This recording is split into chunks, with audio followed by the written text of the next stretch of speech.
if they could hear me, Dr. Jax, but let's I get can it. hear you. You can hear me, but the issue is that we don't know if Yeah. they can hear me. But Okay. Yeah, I anyway, can hear you. This is Mike. no, I can hear you very, very well. you on with us. See, because what's going to happen is as we stream it, because remember we've got two different softwares, and Oh, I you know, got you. you understand what I'm saying. So you don't work with the Yep. software, so it'll look like it's perfect to us, but to the rest of the world, my mouth will just be moving. They'd be like, "Why that dude doing? Why he Right. acting like a mine?" He's doing I see you started. Yeah, we started. Um. We live. Okay. So you can let people All know, go right. to gnj.media or Giami Journey, and boom, boom, boom, it's streaming on all those platforms. And All right, Dr. good Jax, it's on evening, you. everyone. I am Dr. Stephanie Jackson, a creative chiropractor, a master educator, and a health and wellness coach. It is February, the month of love. And so this month we are going to dedicate our time and efforts to talk about love. Today we're going to be talking about self-love and the importance of self-love. And we're going to uncover and discover some things that we may not have already known about self-love. Okay, so we have some participants. We are streaming live through GNJ Dot media. dot media. All right, so we're streaming live there. Also, if you have the link, go ahead and click the link and join in with us. So, we're going to start talking about the concept of self love. And what I'd like for us to do is to first begin with definitions, right? So, me, I'm an old school teacher. I like to teach first and then let's discuss. So, we're going to talk about self love and defining self love. Anybody that's out here, can you tell me what your definition of self love is before I go ahead and kind of chime in? Anybody?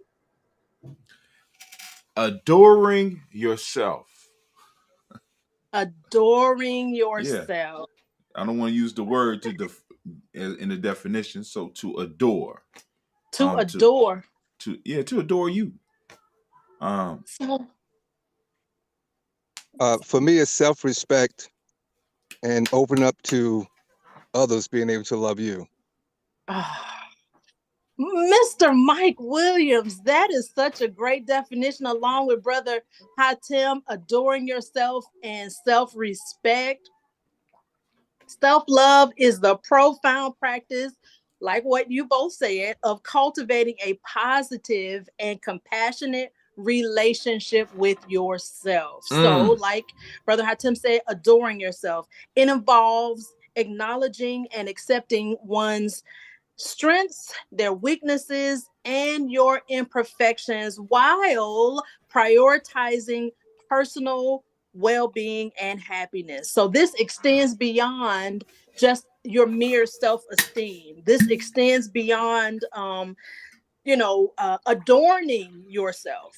It involves treating yourself with kindness, understanding, and forgiveness. And I don't know about you all, but for me, that can tend to sort of be an issue, especially those of us who are, for lack of a better word, perfectionists, who always have to get everything right. Like, look, I'm fixing my necklace right now because it's kind of sliding to the side. I want it to look absolutely perfect, but man, it's cute enough, right? Um, what do you guys think?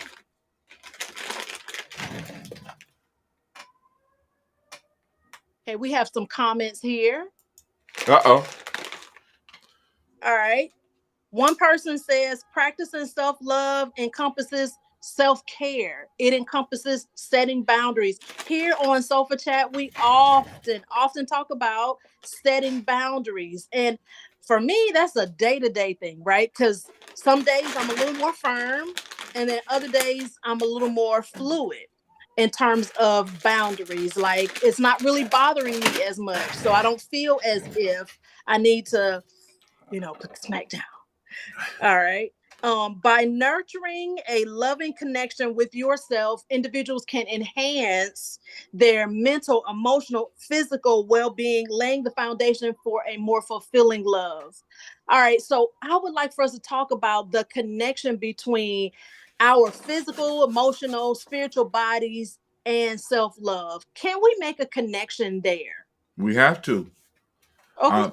I mean, if you erase the spirit, everything else falls short. Actually, if you erase any part, because a lot of times in this culture we categorize things. So we separate the spirit from the mind, and the mind from the emotions, and the emotions from the intuition, and the intuition from the body.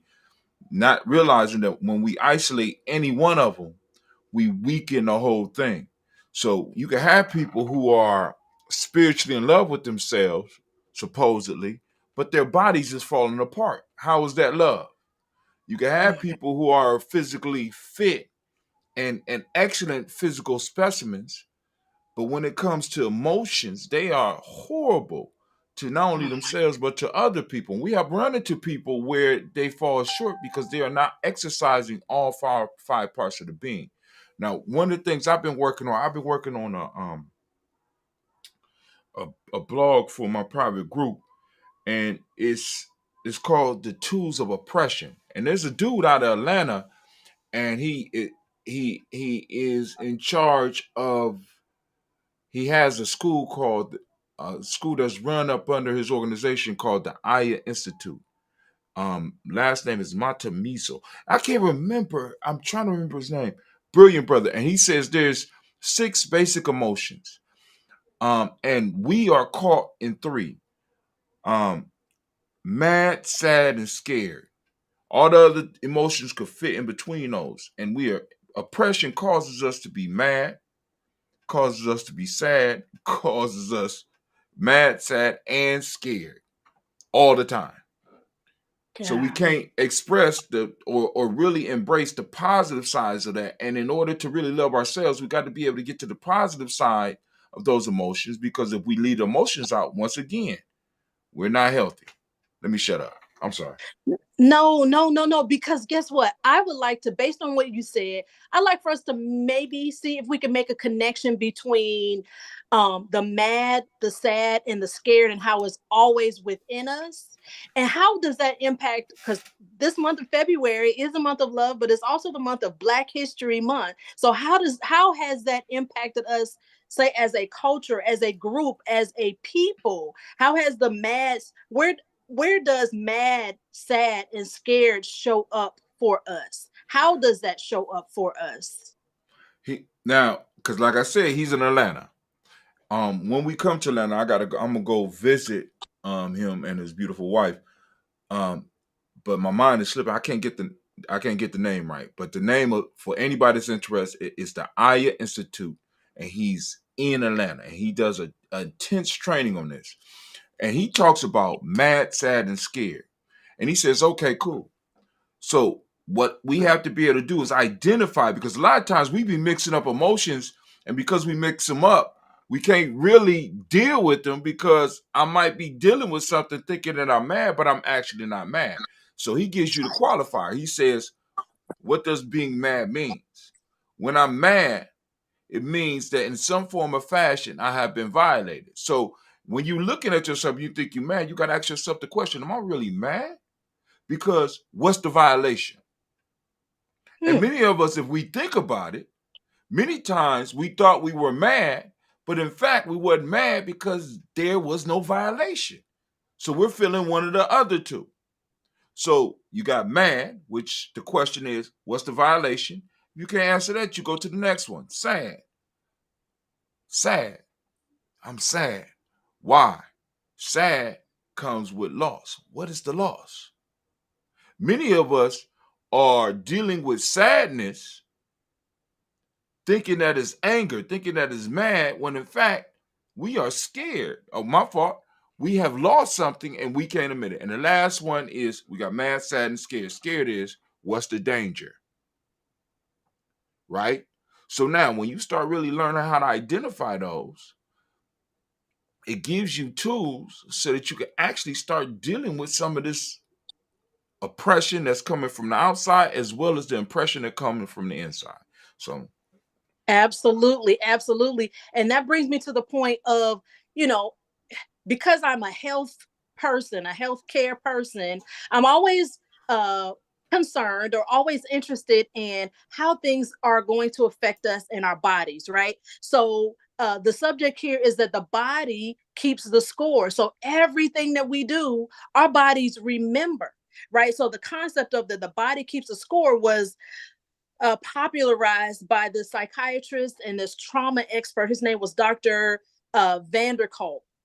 And it encapsulates the idea that our bodies retain the impact of traumatic experiences, that instead of being solely confined to the mind, the effects of trauma manifest themselves physically. This includes changes in our neural pathways. It includes alterations in our stress response systems and even our physical or somatic symptoms. And the phrase, the body keeps a score, underscores the interconnection or the interconnectedness of mental and physical health, highlighting how our experiences, the mad, sad, or scared, especially those marked with trauma, leave imprints on both not only our psychological, but then also our physical. And so I was reading somewhere where, everyone on earth, every human being on earth,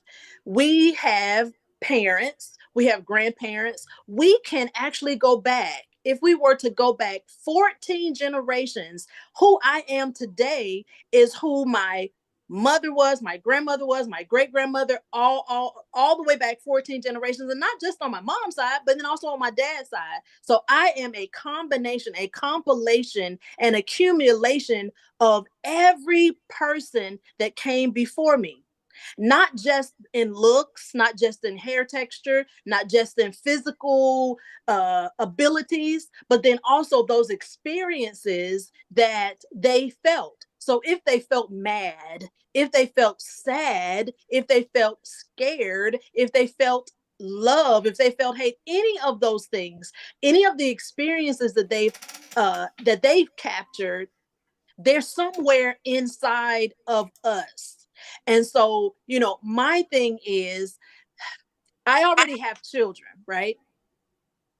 But what can I do to make an impact, or what can I do to change, perhaps, or make an effect on, say, my grandchildren or my children's children? What can I do? What can we do now to impact the next 14 generations moving forward?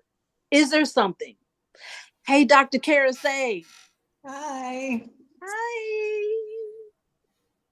Okay, I was just trying to make sure I wasn't muted. Hello, good evening, everyone. Hey. Did you get my message? Because my show was today.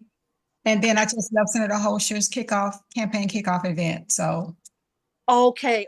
And then I think I shared with you that I was in residency until 5 o'clock today. So okay. Y'all going with that doctor talk. Nobody want to hear that doctor talk. Yes, you do. Love it. Leave us alone. Especially you. Yes, you do. I'm in residency. Y'all don't listen to him. Don't listen to him. The body keeps the score. Ouch. Yes. Did you feel that? All right. So the body keeps the score. We're talking about self-love. So how can we make the connection again between our physical experiences, the interactions that we have? How can we make that connection with, or what can we do to then show ourselves love, self-love? I think one of the major things is, once again, learning to distinguish between those emotions, right? Okay. You understand what I'm saying? Because let me speak for me. For years I lacked, or in many ways I still lack, the vocabulary to express how I feel, because I have, from the womb damn near until now, I have had to be dealing with trauma. So it's hard for me to even express when I'm hurt, because especially after speaking with my elder, I have to really determine whether I'm really mad, or am I scared, or am I really sad? You know what I'm saying? Did you violate me? Are you leaving me? Or what? Scared, mad, sad, scared. Scared, yeah. Are you leaving me? Is it a loss? Is it a violation? Or is there a danger there? You know what I'm saying? So I'm just now getting that framework. I never had that framework before because we don't talk about emotions in our community. I mean, even when it comes to death, we don't even give ourselves a full mourning um period. You know what I'm saying? Somebody die, I got to get my ass up and go to work the next day. We don't even allow for individuals in our community to actually mourn and go through the process. So we got broken people interacting in places of business, in places of worship, and because we don't recognize that, it puts us all at risk. So how, you know what I'm saying? We know that the body keeps the score. It's called epigenetics. We got the epigenetics, so it moves through the generations.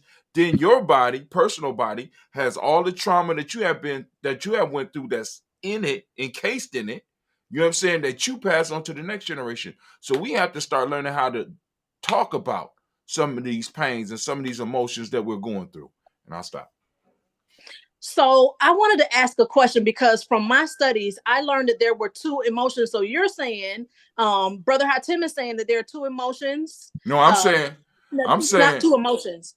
I'm saying that now, what elder, what and somebody in the chat that's on in Giami, please text the name. Aya Institute. They do a training on it.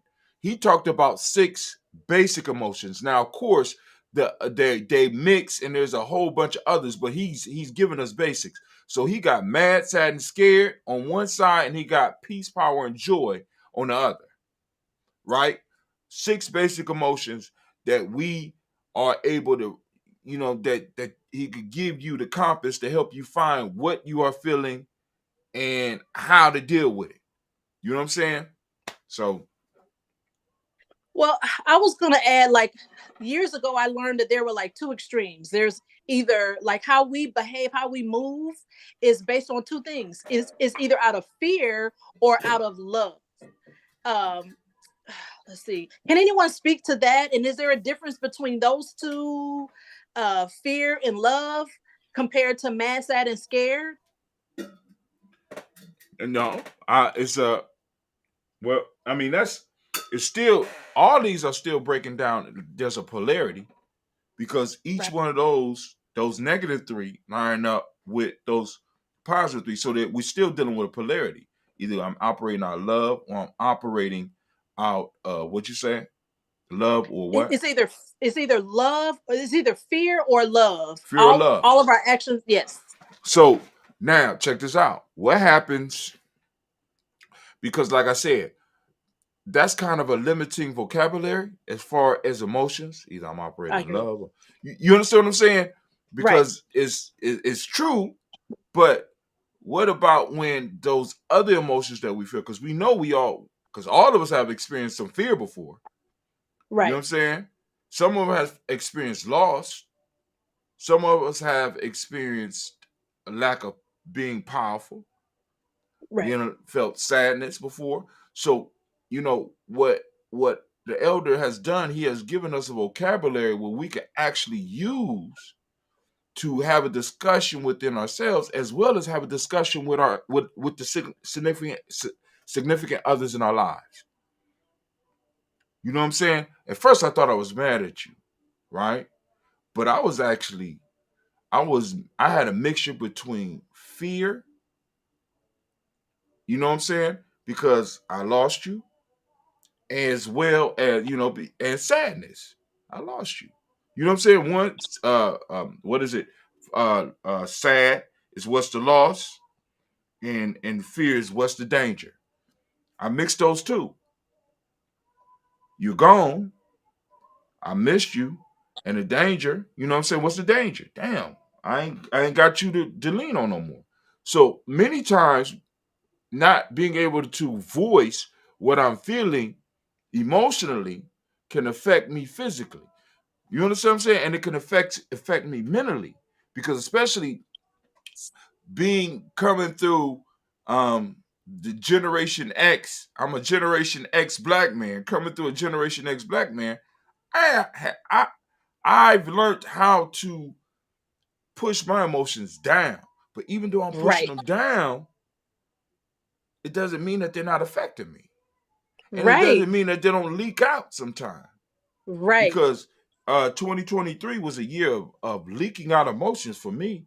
You know what I'm saying? Like 50, how old am I? You're 55 years worth of 55. shit is just spilling out everywhere. You understand what I'm saying? So, you know, that's my personal woes. Well, and again, those emotions will show up within our bodies at some point. Right. Right. The concept of how the body retains experiences is rooted in the understanding that traumatic events can create those lasting imprints that we mentioned on both not only our nervous system but also on various bodily functions, right? To Brother Hatim's point, when individuals face distressing situations, the body activates in a stress response, right? So I'm sure, based on to your point, I'm sure you felt, and all of us feel, this stress response, which triggers this release of stress hormones like cortisol or adrenaline. And in cases of severe chronic stress, those physiological responses can become ingrained, altering not only our neural pathways, but affecting the functioning of our organs, even, right? So, for Right. instance, the amygdala, which is a part of the brain, and that's a part of the brain's emotional processing, it can become hypersensitive to potential threats, right? You're mad, sad, or scared. And it can lead to heightened emotional reactions, right? So for instance, I don't know what happened for me. I don't know what happened in life. I don't know if it was this life or the past life, but Mm. I cannot stand to hear something slam. I cannot stand to hear like at my storage unit when you close or slam down the storage unit. I can't stand to hear that. I mean, I just jump. Uh, Door slamming. You could ask my children whenever they're getting in and out of the car. The quickest way for me to get in their behind is if they slam a door. Please do not slam a door. Don't slam a toilet. Don't slam nothing, because I don't, That's a it hard just, life. it is a hard life, right? It's a hard life. It's a hard knock life, Doctor, right? she needs some therapy. She needs some help with Dr. Care say she needs, because you got to Look, slam a toilet every now and then. A no, you door or don't ever something. have to. No, you don't ever have to slam a toilet, Oh right? my God. And my niece Tyra says, "Me too." My niece Tyra says, "Me too." Like, Tyra, you feel me? We cannot stand to hear no loud noises, and it could be because we have been around a lot of loud, loud things that were startling to us, right? Also, the hippocampus, which is crucial, this is important, which is crucial for memory and learning, can be impacted, affecting one's ability to regulate their emotions, to your point, Brother Hatem, and to form coherent narratives about the traumatic experiences. So in my mind, somewhere something has happened to me. I don't know when or whatever, of these loud noises. And it could have been grown up in the projects and it was always just volatile. Yeah. I mean, that could have been. But when I go to replay this, the narrative is something really Horrible. Right. a lot bigger than what it potentially was, right? All right. Um, Brother Hatem or Dr. Karasay or Jackie or Mike, whichever one wants to chime in. I'm Well, trying I'll say all of that is true. I'm sorry, was somebody else going to say something? Go on, baby. I got it. You got it. I'm straight. Okay. I mean, all of what you said is very, very true. I'm sorry, I've been talking all day. My voice. Oh. What are we? I know it's what I was going to ask you. What are we? What is the aim of the discussion tonight? Along with, I mean, because I understand what you're saying, but I'm trying to figure out in which direction to go because, again, everything that you guys said is true. So, I mean, in my mind, I'm thinking because one thing that you will learn, or if you haven't already, in the positive psychology, is learning how to use emotions and regulate, or teach people how to regulate their emotions and use their use them to their benefit, and that is all of what positive psychology is. It's not about gaslighting. You know how, if any of you are familiar with, Joel Osteen, his whole thing is, what do they call it? Prosperity gospel. So everything out of his mouth is that you do this, you do that, and or the more, or you just be happy about everything, and then happy is just going to be drawn to you. And so people have started to try to relate that to positive psychology, but it's in that gaslighting mechanism, and that's not what it's about. It is about meeting people exactly where they are, because as you talk about emotions and the reason behind it, emotions are very, very subjective, and it is always going to, or we gain our emotional intelligence by how we experience, or the way we experience something, and then the way in which we internalize that experience, and then how we communicate it as a result of that. Whether we are able to communicate it or not, it's also how we are able to communicate it. But all of that is a part of our emotions. And then, like Brother Hatim was saying, we don't always have the vocabulary. And I think we talked about this a few weeks ago in the chat, where I was saying how when you do talk to the people that you love and that you care for, and how you genuinely want to know how they are doing, you ask them how they are in a way that invokes a response other than that one or two, I'm fine, okay, or the how was your day? It was okay, because that's what you're going to get from people. So instead of just saying, well, how was your day? What good happened to you today? What did you experience today that caused you to have a good day today? That will get, and that's how you encourage also your children to broaden their vocabulary and to also have a safe space. And so that way, when they don't have the words, or if they don't have the words, then that's a way of them processing through you. They can tell you the narrative of what happened. And then you can say, oh, well, that is joy. And oh, that is, and you can fill in the word. And then their vocabulary starts to build. And then the other route of that is how you also have to think culturally. Here in America, there are, I would just say there are different cultures. Whereas some cultures you have where it's okay for men to express their feelings openly and outwardly, and it is thought of as them being masculine, because it is, I am here and I have, because I am, I don't want to say the king of the land, but I am here. And if I have a problem, it's a problem, and y'all gonna know. Or if I am happy and I love so much, it brings me to tears, this is joy, then you need to know that too, because I need more of that. Okay. And so that's how it's seen as strength. Whereas in the American culture, you see a man crying about something, he a bee, or he's weak, or he's yada, yada, yada. So again, it's about where you are. And then you also have the tropes that Black women are subjected to. You have the sapphire trope, and I'm not gonna go through the line of those, but also to Brother Hatim's point, when we respond to certain things, our responses are or our responses are seen as something related to those negative tropes that are or have been formulated in the media or on TV Right. about us already. So if we are sassy, or something of that nature, or what they consider sassy is considered an attitude. It can't be that someone genuinely hurt our feelings. And sometimes depression is sadness, and it is, remember, I don't want to use that word. I would say anger. That's the word I'm looking for.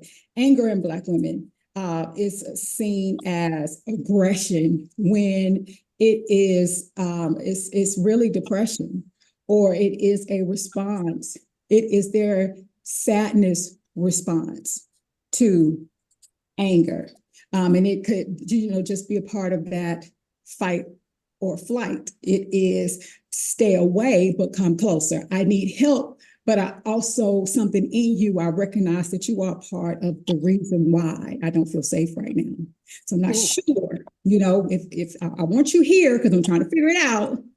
And what you will find is that how you respond back to that woman, that is going to let you know. And most men know that how they respond to their women will determine, because I'm men set the tone in relationships. Which anyway, that's a relationship perspective. So there are just so many avenues to go with that.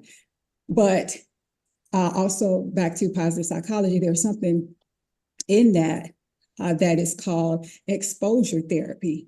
And so what it does is it puts, say you have because exposure therapy came about to handle different fears or different phobias. And so to get a control with that, I would say irrational fears and phobia. And so what happens is that you put people in the situation that they are afraid of. Like what you just said, there are some people who are afraid of our youth soldiers. If they hear something slam, it'll trigger PTSD in them and an anxiety response. Like you said earlier, the body does not know the difference between physical and emotional pain, emotional trauma. The body responds the same way. You can bleed on the inside, the same way you do on the outside. But so what happens is, say you have that soldier and they go into, or whatever issue they will have because they hear doors slam. Use that as an example because that's what you lose so well.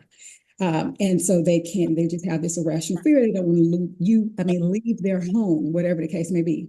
So anyway, you put them in situations, and of course, emotional therapy is this whole thing, is a controlled environment. What you do is you expose them to doors being slammed, windows being slammed, yada, yada, yada. You create the environment, and then you allow them to experience all of those emotions, identify what it is, because also when it comes to the amygdala, is that it also can repair itself, because that is also directly responsible for your emotional intelligence. So what happens is when you are more exposed to this thing that in your mind you've told yourself is going to bring you any kind of hurt, harm, or danger, it tends to lessen it, especially if you're in a safe environment, which is what the exposure therapy, and you are not supposed to do this with somebody who's not trained, okay? Having people to get over fear of snakes does not mean locking somebody in a room full of cobras, all right? Okay, So, right. yeah, people, oh God, they just take stuff. Especially when they hear me talk about something online. They just, oh my God, but anyway.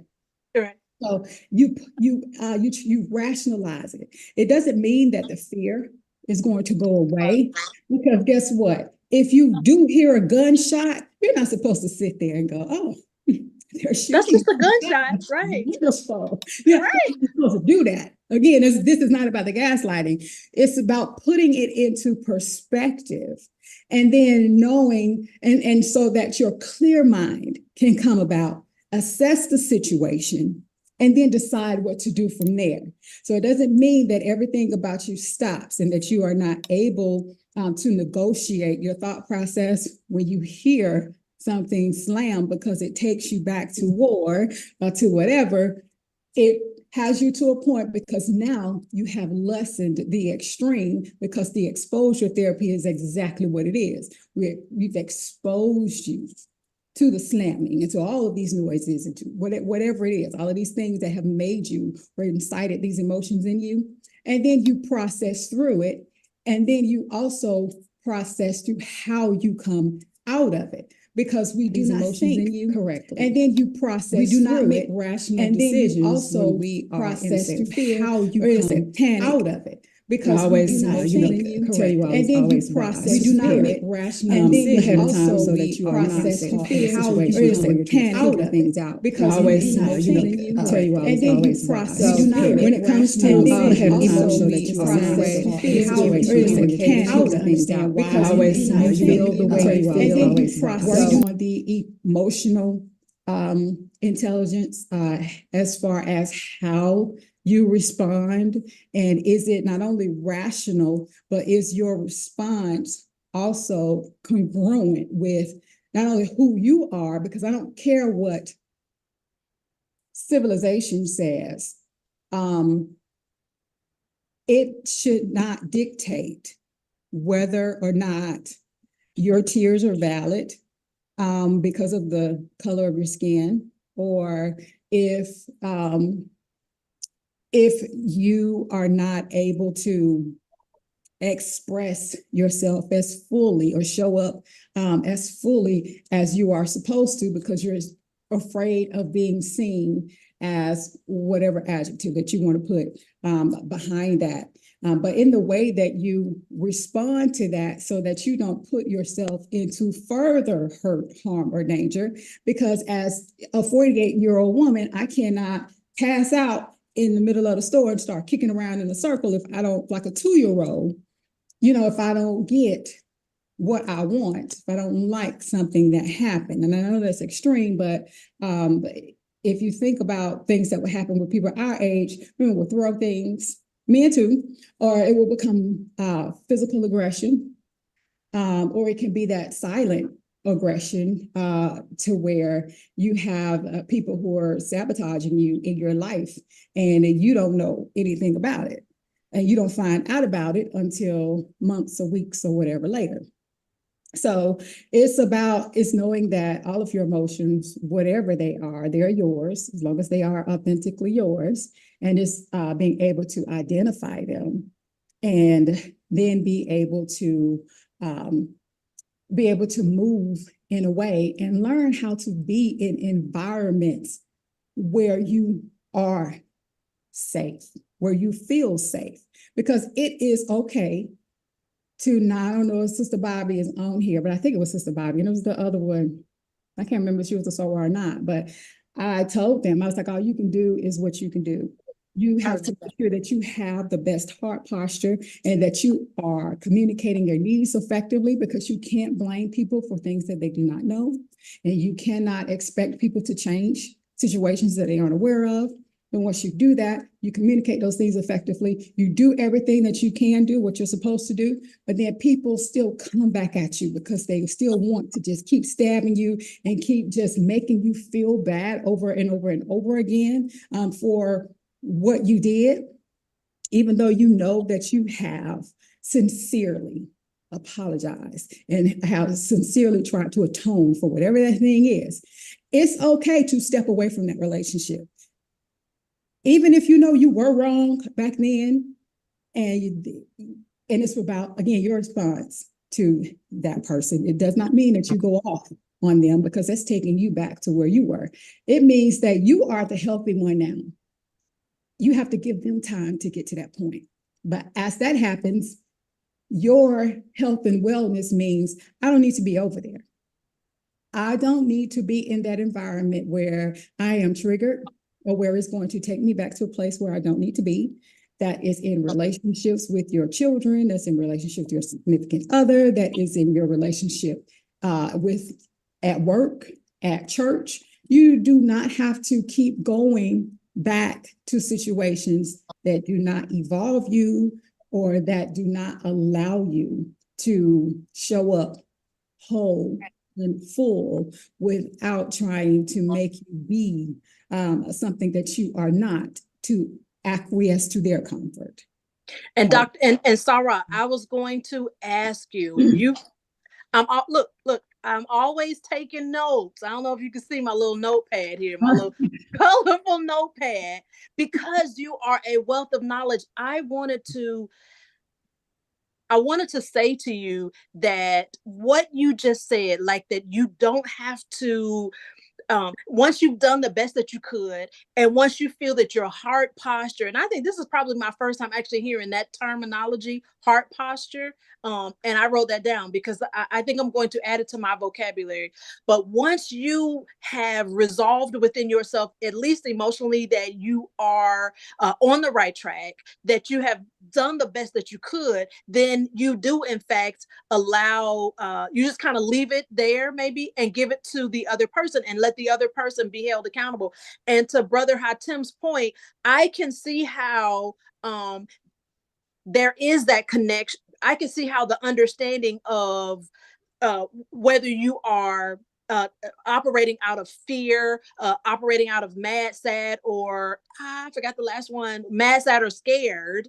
How are you operating out of how to mad, sad, or scared, and then also how, just based on that piece of knowledge, how we see ourselves moving around in society fragmented.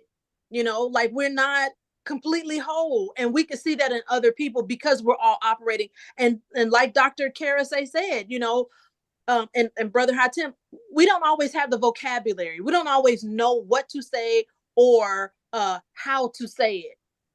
Let's see. Brother Hatim just did something wonky with it. I mean, it's cute, but He has some slides up. Okay. Now look, I can't hear you, Brother Hatim. Okay, he said 1 second. All right. But anyway, the conversation topic is that of self-love. And even though we're not talking about things that you should do, like going, no, you're fine. Let's see. Okay, we have one person that may be joining us. So the conversation, let's see. Hi. How are you? I am good. This is Vincent Galladay. I promise you, I have not seen you since you graduated high school in 1986. 86. Oh my God, this is so crazy. I'm so glad to see you. Thank you for joining our conversation. So we're talking about February is the month of love. And typically when we think of February as the month of love, we think of flowers and cakes and whatever the candy that we do for the month of love and Valentine's Day. But it's so much deeper than that. Like that's really nothing. It is about how you view yourself and how you take care of yourself. And again, it doesn't mean, going to get your hair done or your nails done, but how you feel about yourself, how you see yourself, and how you move based on what you see, how you interact with the world. So feel free to join in to our, please feel free to join into our this evening. Good. We're so glad. Because look, next week you're going to be watching the Super Bowl, right? Absolutely. Oh man. That'll give me time to get this thing together. Enjoying some fine cigars and some libations. I'm not gonna be cheering on anybody because I'm a Browns fan. So. Oh yeah, we're Browns fans over here. For anybody who is not a Browns fan, they need to be. Right. Well, thank you for joining us. So one point that we brought up, and I'm not sure if you were listening or whatever, but one point we brought up is that our body keeps the score for everything that we do. So when we were back at Warren G. Harding High School doing whatever it was that we were doing, our body still remembers that 30 and 40 years later. And we can see that, you know, in how we are either able to move or how we're not able to move. You were an excellent football player. And I'm sure today you probably feel and experience, just on a physical level, some of the impact of your body, all the wear and tear that you did when you were in high school. I'm sure you can feel that now. Absolutely. Yeah. Absolutely. Yeah. Yeah. And it is, and I'm dealing with it. Looking back to all of those years and the wear and tear through college and high school and college, and then even me going into the military and that wear and tear as well. So yeah, I absolutely understand exactly what you're saying. yeah. Yeah. And so not just physically, emotionally as well. The things that have happened to us, we still feel it. The things that have happened to us in the past. And I did a little, just a little reading, and it said that we feel things that have happened not just to us, but to our parents. So we, in a sense, feel our parents' feelings. We feel our grandparents' feelings. It goes back 14 generations. So for us as African American people, right, bringing in this Black History Month, for us as African American people, 14 generations ago, how many years ago was that? Like 200 years maybe? So those feelings that our slave parents, grandparents, great parents felt, those fears, those tensions, all of whatever they feel, it still has some impact on us, right? So for example, right, my grandmother, may she rest in peace, she would look at her grandchildren. So she would look at us and be like, she looked at my son and said, "You look like old man John Henry," which was her grandfather, right? If we could look like our parents or grandparents, then we can also experience and deal with some of those emotions that they may have had, right? So I was saying to the group that I can't stand to hear loud noises like a car door slam, or like in my storage unit, when you slam the storage unit, I can't stand to hear that. Or even when my kids are rude and they slam the toilet, right? I'm like, what are you doing? Like, y'all You know this got to be drives able me to slam the crazy. toilet. And it's maybe a form of PTSD, but No, it's that's child something. abuse. Children should be able to slam a damn toilet, man. Come on, man. He said Stop it. child abuse. Child abuse. Child abuse. Well, it's going to be abused every time they keep slamming that toilet, but I digress. But we do feel those things. We have them in our bodies. And so I guess maybe because I know our conversation is drawn to a close, and I know that next week is going to be Super Bowl week. Everybody's going to be having a blast cheering for Kansas City or the other team. Who the other team? But in our continued conversation, I want us, because we brought these points out, but I want us to figure out ways. How can we, so for homework, how can we address those issues that are within us? How can we address maybe some of the fears? What are some healthy ways to address fears? Dr. Karasay said, I think it was exposure therapy. So like if a person is if they're afraid of loud noises, maybe put them in a place, where there's a lot of loud noises, I guess, to build up their resistance. That may work, but it may not work. But what are some other things that that we can come up with, that we can do to, I guess, maybe empower ourselves? So those are just something to think about. Those are things to think about. Brother Hatim, you were going to say? No, I was just waiting for one of my partners to get up here, because he experienced a lot of this stuff, and he was mad that he didn't read my stuff on my Facebook page or my YouTube page or any place else I posted. But he said he was mad because he wanted to be on here. So, ladies and gentlemen, I'll give you Quasi Low. I'm out. Quasi Low. Hi, Quasi Low. Good evening. Please don't be mad at Brother Hatim. Charge it to his head and not his heart.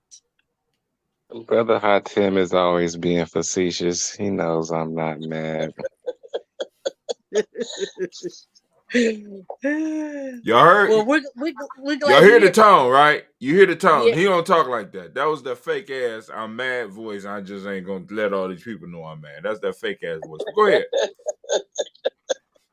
Nah, I mean, on the real situation, it's not necessarily that I'm mad. It's that I'm actually experiencing like life or death consequences every day of my life, and it's like I'm trying to find help. So yeah, it's way deeper than mad. Well, what are some of the what are some of the scenarios that you find yourself in that would make you feel that you are in life or death situations, and not to be facetious? I'm a recent survivor of colon cancer. It's been about a year and a half since I had in 20 November 2021, I was diagnosed with stage 3 colon cancer, and I went through chemo and radiation and had a surgery in August of 2022 that a portion of my rectum was removed. And I'm still upset that I did that surgery. That's a side note, but it the pain that I was experiencing that led me to get a colonoscopy and find out that I had colon cancer was replaced with new pain and new discomfort. And ultimately, just being a person that's always like, Tim knows, I'm like always looking for ways to be a support of the Black cause and, our community, and finding ways to support people. And I often do it at the support of my own well-being. And even some of the like family generational traumas that I've I've did and do a lot to try to protect my daughters from, and to try to be um, that reset. A lot of those things just manifest as compounded trauma on my body and my spirit as well.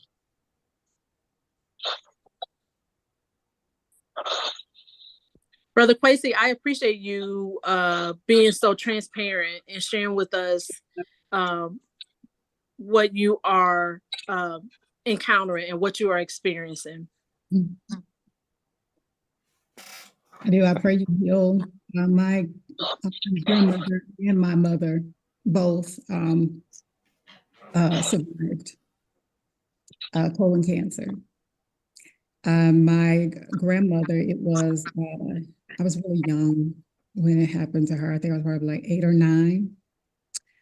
And then my mom, but she went through my grandmother, she went through chemo, and then she came home and she was okay. My mom, it was a bit different. It was a little longer for her. She went through chemo, but she also had the colostomy bag for, I want to say, about 7 years. But again, in her healing, she was able to lose it, and her colon was reattached, and she was fine after that. Well, I would say fine with the colon cancer, because we had to deal with breast cancer after that. But I say that to say, just to encourage you that what you are seeing and feeling and experiencing today is just that. It's today. It's today. And whatever questions or concerns that you have, then talk to your doctor about it. And get connected with what is it called? Or is it still called the Cancer Center of America? And get connected with people who are going through what you're going through, because it's helpful to talk to people who share your experiences, and then also to talk to people who have healed from it, so that you have something tangible to hear, see, and feel, and know that what you are going through right now is just temporary. Thank you, Dr. Karasay. Thank you. Brother Hatem? When Brother Quincy texted me, he was real interested in this discussion, because the epigenetics, the emotional impact of life, the blame, shame, and guilt, that a lot of us experienced, mad, sad, and scared,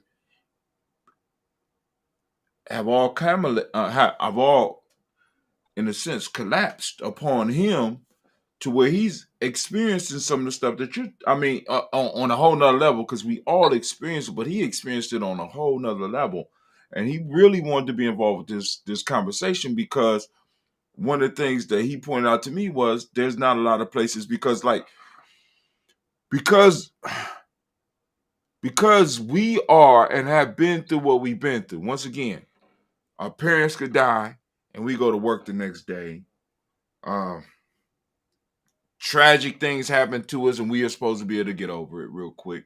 I mean, this has been the struggle of Black folks for a long time. And one of the issues that I think that we really need to learn about, is being able to sit down and have conversations about our pain, about our hurts, identifying our emotions, because they do lodge themselves in our body. As you said, the body does keep the score. And he was upset not necessarily upset with me. He was upset because this conversation is going on, and it's going on in several different places, but he never get to have it with us. Because a lot of those groups, we won't sit in those groups, because some of us don't have time to sit in those groups, because even with cancer, I got to go to work. I got to get up. I got to get from chemotherapy. I got to get to work, goddammit, because everybody depending on me. The world depends on me. And like he said, a lot of this stuff is the result, and this is going to sound messed up, family. A lot of this is a result of him trying to help us. Wow. What do we do with that type of pain? Wow. I gotta give some pushback too. I really don't want to go back to the doctor, because I went to the James Solove Research Cancer Center, one of the world-renowned cancer centers, and they used my body for their research. They did what they wanted to do to see how it would impact me, and what my survival rate, like how long I would live afterwards, without even, like, they never. I learned more about the gut geome, bio. What is that The word you use? microbiome. The microbiome. I learned more about that from Hatem than I did from this panel of experts and doctors at the cancer hospital. They don't. First off, they don't really discuss that. They don't discuss nutrition. They don't discuss. Just the stuff with what that we're talking about. A lot of people don't even look at that. You know what I'm saying? So yeah, there are. But the issue is we're not studying it. We're not discussing it. We're not. So we got a long way to go. Yeah, I'm like at the 300 level with that, and I say that they tell me that I'm supposed to say that humbly, but like I ain't got no. I got just a bachelor's degree from Ohio. I probably got echo in here, but No, I have there's no echo. Oh, okay. I have a bachelor's degree in psychology from Ohio State, so I mean I have that a basic level institutional education. But when I met Hatem, I was hovering around 20 murdered friends. That was 15 years ago, and I checked out, and some of the most horrific things have happened since then. You know, as I walk around the kitchen, I'm living in an Airbnb right now because I went through cancer, and like it's just so many things have happened, and I just imagine that I just am fortunate enough to have enough money to be able to afford an Airbnb. What's happening? And to be able to navigate things in a way that a lot of other people just don't have that option. They dealing with this on the street, you know what I mean? And I'm just fortunate enough to be able to have some level of comfort to be able to deal with this pain. But that also demands that I be a voice. So how does that happen? Like, you know what I mean? Like it's so many things, even like down to my family dynamics, that I protect my family and I don't really talk about what's happened, but I can talk about those things without throwing people under the bus. Even though a better way to say it is I can talk about experiences in my family and how the trauma of other people has manifested as trauma in my life, and I can be aware of the trauma that other people went through and I do have emotional frustrations about the things, but I can also, when I center myself, I'm forced to take other people's experiences into consideration, but it all needs to be talked about. Like in the Black community, we have this whole, how does it go? When you leave what happens in the house stays in the Stand, house. right, That's right, Mm-hmm. yeah. right. Yes. Yes. What happens at home stays at home. Yeah, Mm-hmm. protective mechanism. Yeah. That's a good way to put it. Kwesi, you just man, I tell you, you have just ignited something that's never dormant inside of me. But you've ignited something inside of me that, you know, it inspires me to want to continue to have conversations like this and open up spaces like this for us to have these conversations, because for me, and this may be so not politically correct, but for me, conversations like this is more edifying and more beneficial than hearing about what's going on in social media, what's going on in the social media world, that keeps this world going and spinning and being crazy, in my own personal, non-professional opinion.